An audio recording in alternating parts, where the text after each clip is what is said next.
The elevator game. Arjun had always been skeptical of urban legends, ghost stories, cursed games, paranormal rules. None of it ever seemed real to him. But that night, as he sat alone in his empty office building, boredom got the better of him. He remembered reading about the elevator game, a ritual said to transport you to another dimension if you followed the right sequence of button presses in a high-rise elevator. The rules were simple.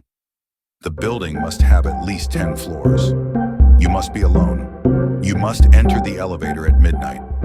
You must press the floors in a precise order, 4, 2, 6, 2, 10. If done correctly, a woman would enter on the final floor. You must never speak to her. It was just a stupid game. But as the clock struck 12 a.m., Arjun decided to try. He stepped into the elevator, pressed the buttons in order, and waited. As the elevator moved, something felt wrong. The air grew heavy. A faint static noise filled the space. When it reached the 10th floor, the doors opened. A woman stood outside. She was tall, unnaturally pale, her long black hair covering half her face. She smiled, but her lips never moved. Arjun's pulse skyrocketed. The legend was real. The woman stepped inside. The door slid shut. She didn't press a button. The silence was unbearable. His mind screamed at him, "Don't look at her. Don't speak to her."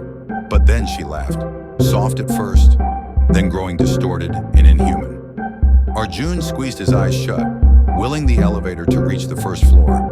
But instead, the lights flickered. When he dared to peek, the floor numbers had vanished. The buttons were blank. The elevator stopped. The doors slid open. Arjun's breath caught in his throat.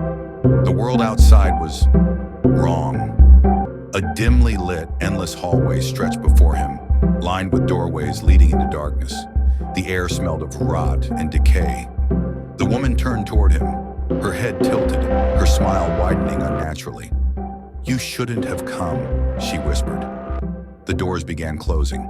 Panic surged through Arjun. He slammed the buttons. Any button? He had to get back. The woman lunged, her face twisting, her eyes black voids, her mouth stretching wide in a scream. The elevator plummeted. Faster, faster. Darkness swallowed him. Then, ding! The elevator stopped. The doors opened. Arjun gasped, stumbling forward. His office. He was back. Had it all been a hallucination?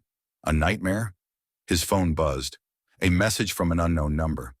"You left the door open. Now we can visit you anytime." As he stared at the screen, something caught his eye. His office window's reflection. Behind him in the dim glow of the elevator. The woman was still there, smiling.